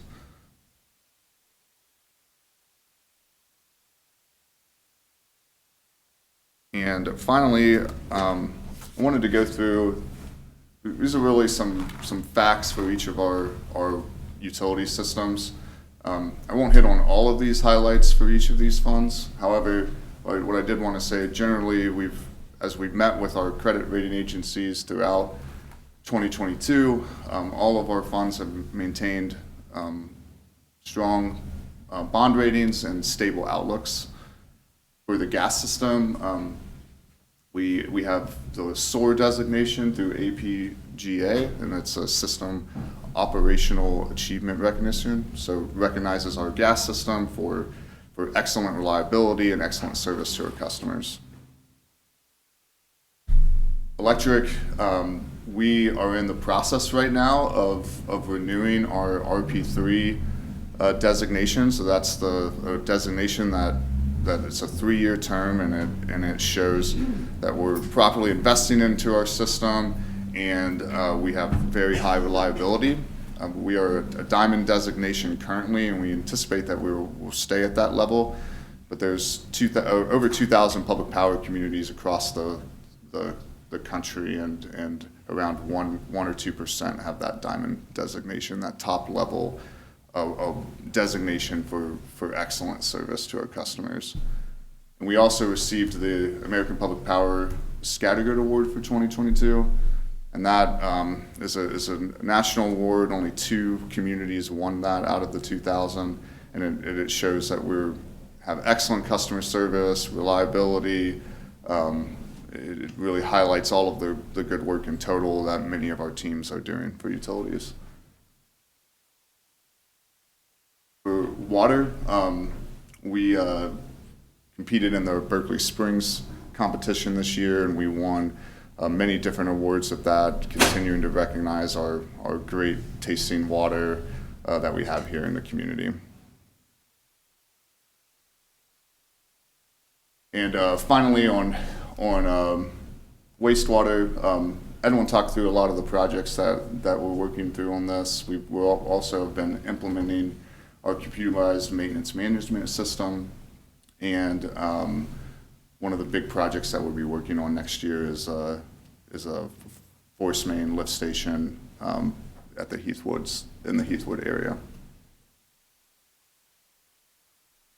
And that concludes my presentation. Is there any questions? Any questions? Mr. Mayor, may I make just a few follow-up comments? First of all, thanks to Dave, Edwin, and Nate for doing these presentations this evening. Nate showed a slide early on about the average homeowner's utility bill on a monthly basis. And as Nate had noted, City Council had approved an increase to the water and wastewater rates earlier this year. And as Edwin and Nate have had many conversations about, we have very old infrastructure in Hamilton, and this rate request increase has been out there for a couple of years, and we've held off until we felt like we were just seeing too many failures in the water system in particular not to move forward with that. But the one thing that I think is important to note to the residents, and it's a huge credit to the infrastructure team. Nate talked about the natural gas rates going up about 33%. If you look at our monthly natural gas rate for the average consumer, that 33% would translate to roughly $15 a month. I believe the total rate increase for all our utilities combined was about $8 a month? $7 a month. I apologize. It was $7 a month. So if our natural gas alone had gone up what the national average was, it would have been more than twice that amount. So the fact that our infrastructure team does such a great job at not only managing the O&M side of the budget, but also minimizing the credit risk. As Nate went through each of the 4 primary utilities and showed the different credit ratings that we have, we have a low credit risk for all 4 utilities, which translates into when we have to borrow money, which obviously we don't like to do, but we have to, we're getting better interest rates because of that. So it's really not only on the operating side, but also on the capital side that they've done a great job of managing that. One last thought I was just thinking about as I was taking some notes going through this. It's really the transparency of what we do on a daily basis. The Triple Crown that Dave talked about, the fact that for 8 consecutive years that we have won the award. We don't put our budget and financial documents out just to win an award. It's basically to say to the residents that it meets the minimum criteria for all 3 of those, for the PAFR, the CAFR, and the budget document. That is what the GFOA is telling us is important for our residents. And I had a thought, because we talked about the Department of Neighborhoods earlier. Starting next year, I would love to do a mini budget presentation for each of the 17 neighborhoods as part of our 17 Strong initiative, and do it early enough in November, like the first week or 2 of November, following maybe some of the Finance Committee meetings, that if there are questions, if there are concerns, if there are issues, it allows us to get ahead of those before we're standing in front of you doing a budget public hearing. Even though I think that we do a very good job with this, I think we could do a better job. And I think at a very granular level, by taking it to each of the neighborhoods early on, I think it would just add to further transparency of what we're trying to accomplish. Great idea. Thank utility professionals that we've got great utility management and great utility reliability, so thank you. All right, anybody else in the audience wish to be heard at this public hearing? Anyone council wish to be heard or make a motion? Mr. Mayor? Councilmember Nab? I move that the meeting be reconvened, unless I'm a page ahead of myself. The public hearing be closed. Sorry about that. Second. I was a page ahead of myself. Motion made by Councilmember Nab, seconded by Councilmember Fear. All in favor, please say aye. Aye. Aye. Opposed, same sign. Hearing none, that motion is carried at 7:29. I'll set the motion that the regular meeting be reconvened. So moved. Motion made by Vice Mayor Ryan, seconded by Councilmember Fear. Roll call vote on that particular motion, please. Moeller, Yes? Fear, Yes. Vaughn, Yes. Ryan, Yes. Nab, Yes. Lauer. Yes. Motion adopted, 6-0. We now go to council actions pertaining to legislative items, and I'll accept the motion. Mr. Mayor, Councilmember Vaughn. I move that a note be made upon the minutes that each member of council was furnished a printed copy of each item of legislation prior to its being considered at this meeting. Second. Motion by Councilmember Vaughn, second by Councilmember Lauer. All in favor, please say aye. Aye. Opposed, same sign. Hearing none, that motion is carried. We now go to pending legislation. Agenda item number 8, second reading of an ordinance involving administration and enforcement penalty. An ordinance amending and supplementing Chapter 1905 Administration and Enforcement of the Codified Ordinances of the City of Hamilton to amend Section 1905.99 Penalty to revise the penalty language, second reading. Mr. Mayor, Councilmember Vaughn. I move the ordinance be adopted. Second. Mr. Councilmember Vaughn, second by Vice Mayor Ryan. Any discussion on this one? Hearing none, roll call, please. Moeller, Yes? Fear, Yes. Vaughn, Yes. Ryan, Yes. Nab, Yes. Lauer. Yes. Ordinance adopted, 6-0. Thank you. I want to mention that the public hearing, public speaking book, there are no signatures at all, so we do not miss anybody at all who want to speak at the public hearing involving our budget. We go to agenda item number 9, second reading of an ordinance involving grading and drainage. An ordinance amending and supplementing Chapter 1913 of Environmental Requirements of the Codified Ordinances of the City of Hamilton by adding a new section 1913.27 Grading and Drainage relative to prevention of soil erosion and accumulation of stagnant water, second reading. Mr. Mayor, Councilmember Vaughn. I move the ordinance be adopted. Second. Motion by Councilmember Vaughn, second by Councilmember Nab. Any discussion on this one? Hearing none, roll call, please. Moeller, Yes? Fear, Yes. Vaughn, Yes. Ryan, Yes. Nab, Yes. Lauer. Yes. Ordinance adopted, 6-0. Go to agenda item number 10, second reading of an emergency ordinance involving approving the assignment of portions of our interest in the Fremont Power Sales contract. An emergency ordinance approving the assignment of portions of the City of Hamilton's interest in the Fremont Power Sales contract with American Municipal Power Incorporated to the Village of Edgerton, City of Marshall, City of Orville, Village of New Knoxville, City of Painesville, Village of Delshire, and taking other actions in connection therewith. Second reading. Mr. Mayor, Vice Mayor I Ryan. move that the ordinance be adopted. Second. Motion by Vice Mayor Ryan, second by Councilmember Fear. Any comments or questions about this one? Hearing none, roll call. Moeller. Yes? Fear. Yes. Vaughn. Yes. Ryan. Yes. Nab. Yes. Lauer. Yes. Or it's adopted, 6-0. Go to agenda item number 11, second reading of an ordinance involving vacating a portion of South 2nd Street Alley. An ordinance vacating a portion of right-of-way named South 2nd Street Alley, located directly west of 122 Chestnut Street and described as a portion of South 2nd Street Alley located south of Pershing Avenue, north of Chestnut Street, and east of South Front Street, and another alley named South 2nd Street Alley B, located directly west of 123 Pershing Avenue and described as a portion of South 2nd Street Alley B, located north of Pershing Avenue Alley, south of Pershing Avenue, and east of South Front Street, situated in the 2nd Ward, City of Hamilton, Ohio. City of Hamilton applicant, second reading. Mr. Mayor, Councilmember Vaughn. I move the ordinance be adopted. Second. Motion by Councilmember Vaughn, second by Vice Mayor Ryan. Any discussion about this ordinance, which actually has two different alleys? Any questions, comments? Hearing none, roll call, please. Moeller. Yes? Fear. Yes. Vaughn. Yes. Ryan. Yes. Nab. Yes. Lauer.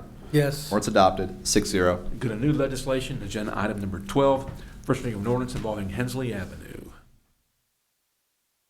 An ordinance approving the right-of-way dedication plat for part lot 31962, a portion of Hensley Avenue situated in the 5th Ward, City of Hamilton Department of Engineering applicant, first reading. Thank you. We go to agenda item number 13, which is the first reading of an ordinance involving Imlay Avenue. An ordinance vacating a portion of right-of-way named Imlay Avenue located directly north of 1990 South Erie Boulevard, situated in the 5th and 6th Wards, City of Hamilton, Ohio. City of Hamilton applicant, first reading. Here we go to agenda item number 14, first reading of an ordinance involving properties located on Hanover Street, Ludlow, and South 4th Street. An ordinance authorizing and ratifying the purchase of parcel numbers P6441045000038, P6441045000039, P6441045000040, P6441045000041, P6441045000042, P6441045000043, P6441045000044, and P6441045000045, located on Hanover Street, and the sale of parcel numbers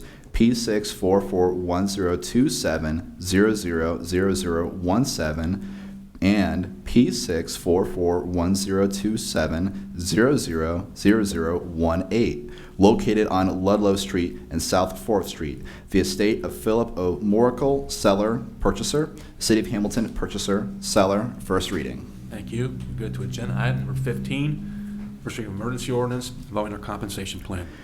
An emergency ordinance amending and supplementing Schedule A of the Classification and Compensation Plan as set forth in the City of Hamilton, Ohio. Excuse me. Let me restart that, please. An emergency ordinance amending and supplementing Schedule A of the Classification and Compensation Plan of the City of Hamilton, Ohio, as set forth in Emergency Ordinance Number EOR 2021-12-121, adopted December 8th, 2021, and as amended from time to time relative to salaries for certain city employees and repealing existing Schedule A as set forth in said ordinance, first reading. Thank you. Go to agenda item number 16, first reading of an ordinance involving our budget 2023. An ordinance making appropriations for current expenses and other expenditures of the City of Hamilton, Ohio during the fiscal year ending December 31st, 2023, first reading. Mr. Mayor, Councilmember Lauer. I want to thank Mr. Jones, Mr. Wordman, Edwin and Mr. Scremisi and Joshua for helping me through some of this stuff. But as we go through here, I see that we've had record years, am I correct, in income tax revenue and things like, we've made a lot of money over the years. We've made a lot of smart investments, which I want to give all due respect to. But as we move forward, and as I look through some of the stuff in the budget for 2023, I do not see a whole lot of progress in economic development in some of our neighborhoods that have fallen short over the past decades, such as the Jefferson neighborhood, the Riverview neighborhood, North End, the Crawford Woods neighborhood. As we look in the future, I think it's important that for Hamilton to continue to progress. I think that it's extremely important that we start looking into some economic development and bettering some of these neighborhoods. As we begin to develop our strategic plan for 2023 and 2024, I would like, Joshua, for you, and I have full confidence in you, and I respect everything that's been done up to this point, and understand the plan that you created to make Hamilton much better. But as we begin to look forward, I would hope that, I don't hope, I'm asking you and your team to come up with a plan to begin to better some of our neighborhoods that have fallen, and from the time that I was a kid to now. These were functional neighborhoods. When I was growing up, there was many restaurants, many companies that were in these neighborhoods that supported the citizens of this town.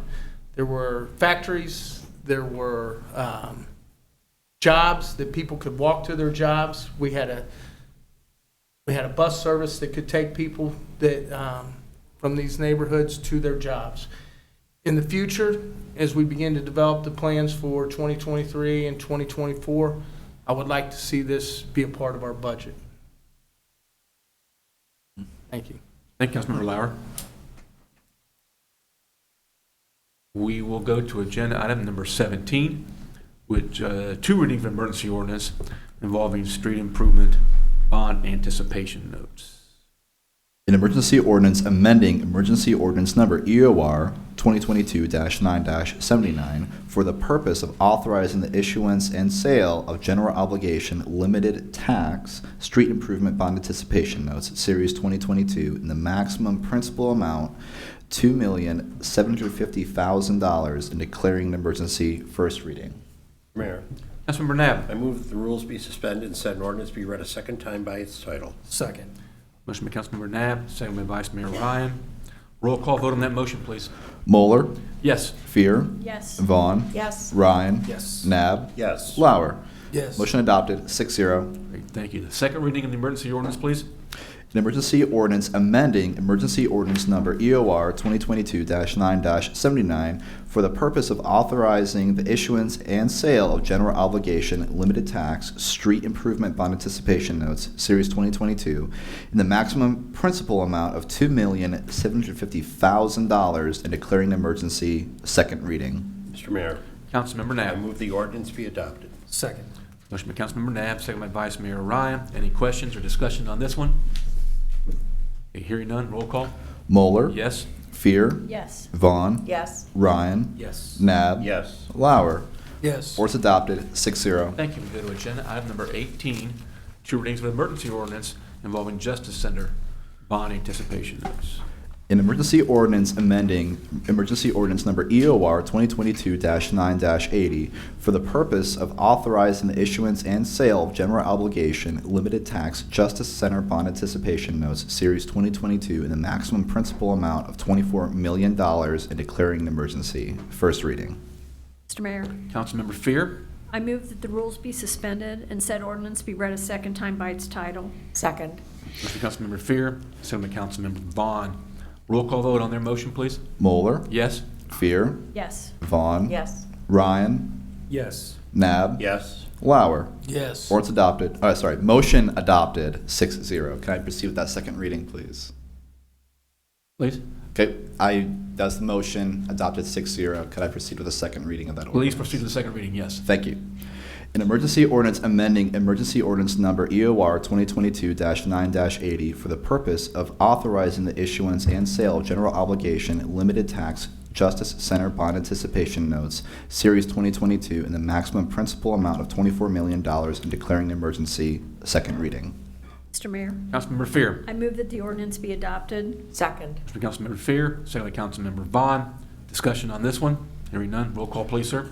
Moeller, Yes. Fear, Yes. Vaughn, Yes. Ryan, Yes. Nab, Yes. Lauer. Yes. Ordinance adopted, 6-0. Thank you. We go to agenda item number 19, 2 readings of an emergency ordinance involving wastewater system improvement bond anticipation notes. An emergency ordinance amending emergency ordinance number EOR 2022-9-81 for the purpose of authorizing the issuance and sale of general obligation limited tax wastewater system improvement bond anticipation notes, Series 2022, in the maximum principal amount of $3,300,000 and declaring an emergency. First reading. Mr. Mayor, Councilmember Vaughn. I move the rules be suspended and said ordinance be read a second time by its title. Second. Motion by Councilmember Vaughn, second by Vice Mayor Ryan. Roll call, please. Moeller, Yes. Fear, Yes. Vaughn, Yes. Ryan, Yes. Nab, Yes. Lauer. Yes. Motion adopted, 6-0. Thank you. Second reading of the emergency ordinance, please. An emergency ordinance amending emergency ordinance number EOR 2022-9-81 for the purpose of authorizing the issuance and sale of general obligation limited tax wastewater system improvement bond anticipation notes, Series 2022, in the maximum principal amount of $3,300,000 and declaring an emergency. Second reading. Mr. Mayor, Councilmember Vaughn. I move the ordinance be adopted. Second.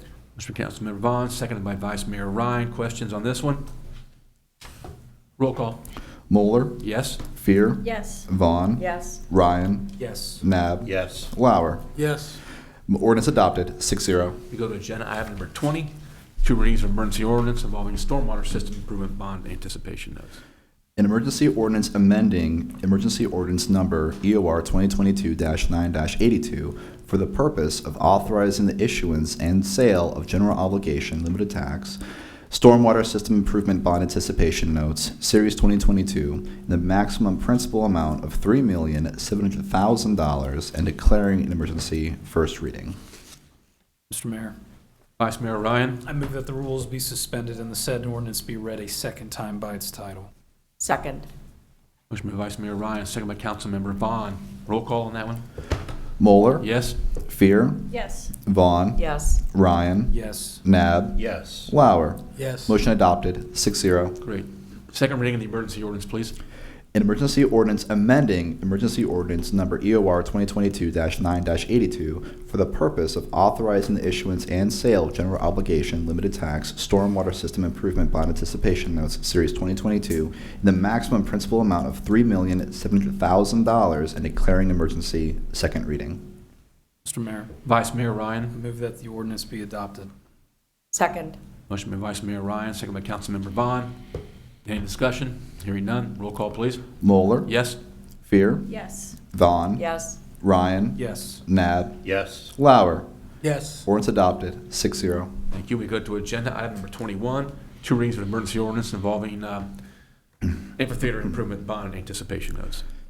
An emergency ordinance providing for the issuance and sale of general obligation limited tax amphitheater improvement bond anticipation notes, Series 2022, in the principal amount of not to exceed $1,750,000 in anticipation of the issuance of bonds, amphitheater located within the city, authorizing a certificate of award, a note of purchase agreement, and continuing disclosure certificate, authorizing the preparation and delivery of an official statement or similar disclosure document, and authorizing other actions in connection with the issuance of such notes and declaring an emergency. First reading. Mayor, Councilmember Nab. I move the rules be suspended and said ordinance be read a second time by its title. Second. Motion by Councilmember Nab, second by Councilmember Fear. Roll call vote on that motion, please. Moeller, Yes. Fear, Yes. Vaughn, Yes. Ryan, Yes. Nab, Yes. Lauer. Yes. Motion adopted, 6-0. Second reading of the emergency ordinance, please. An emergency ordinance providing for the issuance and sale of general obligation limited tax amphitheater improvement bond anticipation notes, Series 2022, in the principal amount of not to exceed $1,750,000 in anticipation of the issuance of bonds. Amphitheater located within the city, authorizing a certificate of award, a note purchase agreement, and a continuing disclosure certificate authorizing the preparation and delivery of an official statement or similar disclosure document, and authorizing other actions in connection with the issuance of such notes and declaring an emergency. Second reading. Mayor, Councilmember Nab. I move that the ordinance be adopted. Second. Motion by Councilmember Nab, second by Councilmember Fear. Any discussion on this one? Hearing none, roll call. Moeller. Yes. Fear. Yes. Vaughn. Yes. Ryan. Yes. Nab. Yes. Lauer. Yes. Ordinance adopted, 6-0. Go to agenda item number 22. Two readings of emergency ordinance involving gas and water improvement bond anticipation notes. An emergency ordinance providing for the issuance and sale of general obligation limited tax gas and water improvement bond anticipation notes, Series 2022, in the principal amount of not to exceed $1 million in anticipation of the issuance of bonds for the purpose of financing costs of capital improvements to the city's gas and water systems, authorizing a certificate of award, a note purchase agreement, and continuing disclosure certificate, authorizing the preparation and delivery of an official statement or similar disclosure document, and authorizing other actions in connection with the issuance of such notes and declaring an emergency. First reading. Mr. Mayor, Councilmember Vaughn. I move the rules be suspended and said ordinance be read a second time by its title. Second. Motion by Councilmember Vaughn, second by Vice Mayor Ryan. Roll call on that motion, please. Moeller. Yes. Fear. Yes. Vaughn. Yes. Ryan. Yes. Nab. Yes. Lauer. Yes. Motion adopted, 6-0. Second reading of the emergency ordinance, please. An emergency ordinance providing for the issuance and sale of general obligation limited tax gas and water improvement bond anticipation notes, Series 2022, in the principal amount of not to exceed $1 million in anticipation of the issuance of such bonds for the purpose of financing costs of capital improvements to the city's gas and water systems, authorizing a certificate of award, a note purchase agreement, and a continuing disclosure certificate, authorizing the preparation and delivery of an official statement or similar disclosure document, and authorizing other actions in connection with the issuance of such notes and declaring an emergency. Second reading. Mr. Mayor, Councilmember Vaughn. I move the ordinance be adopted. Second. Motion by Councilmember Vaughn, second by Vice Mayor Ryan. Any comments on this? That's what I mentioned again. These say not to exceed. Principal amount not to exceed a certain figure, so that gives us flexibility to do, maybe come up with other ways to handle these financially. Okay. If there's no other comments, roll call vote on that, please. Moeller. Yes? Fear. Yes. Vaughn. Yes. Ryan. Yes. Nab. Yes. Lauer. Yes. Ordinance adopted, 6-0. Okay, we now go to agenda item number 23, emergency ordinance, consolidating up to 6 notes. Two readings of emergency ordinance. An emergency ordinance repealing ordinance number EOR 2022-9-83, consolidating up to 6 note issues, authorizing the issuance of not to exceed $36,500,000 of notes by the City of Hamilton, Ohio, and declaring an emergency. First reading. Mr. Mayor, Councilmember Fear. I move that the rules be suspended and said ordinance be read a second time by its title. Second. Motion by Councilmember Fear, second by Councilmember Vaughn. Roll call on that motion, please. Moeller. Yes? Fear. Yes. Vaughn. Yes. Ryan. Yes. Nab. Yes. Lauer. Yes. Motion adopted, 6-0. Second reading of that emergency ordinance, please. An emergency ordinance repealing ordinance number EOR 2022-9-83, consolidating up to 6 note issues, authorizing the issuance of not to exceed $36,500,000 of notes by the City of Hamilton, Ohio, and declaring an emergency. Second reading. Mr. Mayor, Councilmember Fear. I move the ordinance be adopted. Second. Motion by Councilmember Fear, second by Councilmember Vaughn. Any questions, discussion? Hearing none on that. Roll call, please. Moeller. Yes? Fear. Yes. Vaughn. Yes. Ryan. Yes. Nab. Yes. Lauer. Yes. Ordinance adopted, 6-0. Go to agenda item number 24, a resolution involving Butler County Auditor advance.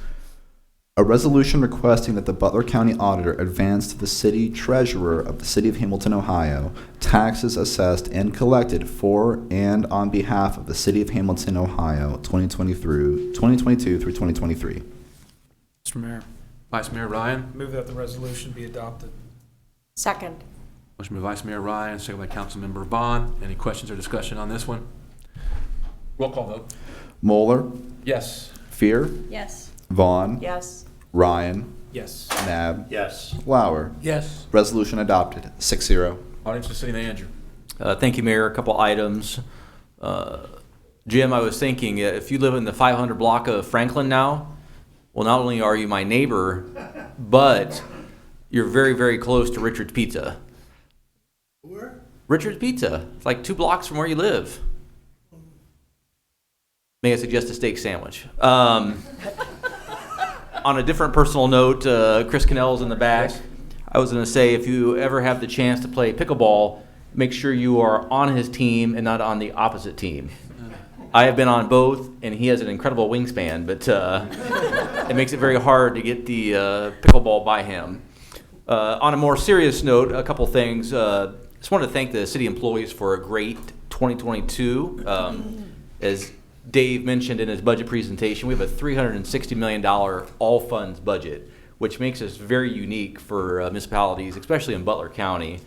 I'm not exactly sure the size of Dayton's budget, all funds budget, but I have a feeling it's probably not too far off from ours. But we have a very sophisticated operation, especially with the utilities, and obviously we have great infrastructure folks, but just a general thank you to all our employees, because as I was telling Michael Pittman earlier this afternoon, 2022 has been the busiest year since I've been city manager, which started in 2010, and I fully anticipate 2023 to be the busiest year yet. We're doing that with probably, 10 to 15% less full-time employees as we had the day I started. So everyone is doing a lot more work, and it's just, I did not want to let the 2022 slip by without saying just a very general thank you to all our city employees. Also want to thank Butler County Commissioners Administration for the $3 million ARPA grant for the elevated water storage tank that we're going to be building out at Enterprise Park. Not only does that help with fire pressure for a lot of the new businesses like Seika and 80 Acres that are there, it also allows us to continue to build out that park and to add jobs, which is actually, I think, a good segue to Councilman Lauer's comments about the budget and making sure that the investment is throughout the entire city. And he's right. When we first had our first strategic plan, the number one focus of council at that time was job creation. We knew that to stabilize the budget, we had to have jobs, because as Dave pointed out in our budget presentation, that almost half of our general fund revenue comes from income tax. Without jobs, you don't have income tax. Without income tax, you don't have police, you don't have fire, and you don't have street improvements. But the time is right to push even harder and lean into some of these other neighborhoods. I think we have with the 17 Strong initiative. I think we have with a lot of the infrastructure improvements. We certainly have on police and fire, because when you think about the what they do on a daily basis, it does touch all 17 neighborhoods. That being said, Lindenwald, obviously we have some initiatives there. I wish Bob Harris would have stuck around a few more minutes. He just walked out. But Bob and I had several discussions in the last probably 3 to 4 months about what we can be doing in Second Ward or the Riverview neighborhood. But I will push the team to come up with some other ideas of what we can be doing in some of these other neighborhoods. And finally, I wanted to thank Scott Scamizzi. This was touched on in the budget presentation, but above and beyond doing his public safety director job, I mean, he's been spending a lot of time on relocated Station 26 and also the new criminal justice complex. And I know council has seen a lot of the emails that he has sent, but it is a very complicated and long process to build something as big as a criminal justice center, but also to tack on the fact that we're trying to build a relocated fire station 26, both which will be under construction in 2023. Just a lot of extra work on his part. I just wanted to say a special thank you to him. Thank you. Audience of City Council. Mr. Mayor. Please. Councilmember Lauer and I attended the 17 Strong board meeting on Monday night, and the end of the year. They appointed 2 new board members, Arnita Gunn and Carol Combs, who will be 2 great additions to the board. Their celebration breakfast, celebrating all that they accomplished in 22, is coming up in January, and there'll be more information about that. very large group. The public is always welcome to the board meetings every other month. And we had wonderful attendance, and thanks to our city staff who presented and gave some tips on how to save on our utility bills, and I think it was very, very worthwhile. So thank you to all. Great. Anyone else? Mr. Mayor, Councilmember Lauer. I'd like to give some kudos to Chris Cannell. His program at Hamilton City Schools has really grown, and he has done a fabulous job of helping our youth find employment in town. And I didn't know where that position was going when it was created, but I think they found the right man. And I see you in the schools weekly, and I appreciate what you're doing with some of our students. But to that, it was a program which they thought the goal would be 7, and now he's got 300. And I want to thank Chris and Wendy for having a date here tonight at City Council. Okay? I mean, it's... Anyone else on council? Mr. Mayor. Vice Mayor Ryan. Just want to give a shout out to Hamilton High School. In junior ROTC, the Department of Navy has designated Hamilton High School as a distinguished unit with honors for the 22-23 school year in regards to the Navy Junior Reserve Officer Training course. So congratulations to Hamilton High School on that massive and excellent accreditation. Anyone else? I want to congratulate the Sherman Village folks for a very successful Christmas walk this year. A successful Christina market was held Friday night. That was good. And back to what Councilmember Lauer said about agenda item number 16, you know, we have had studies and proposals about what we could do to improve Second Ward. I'm not sure if you have one in the Fourth Ward or not. But they're created by Miami University students, created by UC students, before the Miami University students. I think it's time to open up that book and just kind of see if it would improve some of the appearance, some of the entryways, which I think would generate more private investment. Anyone else on council? Okay. Now, executive session. You mentioned thoughts for just one particular purpose. Yes, sir. To consider the appointment of a public official or officials. Right. So, is there a motion to go into executive session for that stated purpose? So moved. Second. Motion by Councilmember Fear, second by Councilmember Vaughn. Roll call vote to go into executive session for that purpose. Moeller. Yes. Fear. Yes. Vaughn. Yes. Ryan. Yes. Nab. Yes. Lauer. Yes. Motion adopted, 6-0. Okay, we're going to go into executive session at 7:59. We'll come out of the executive session just to adjourn the regular meeting. Thanks for being here with us. Do you need staff back there?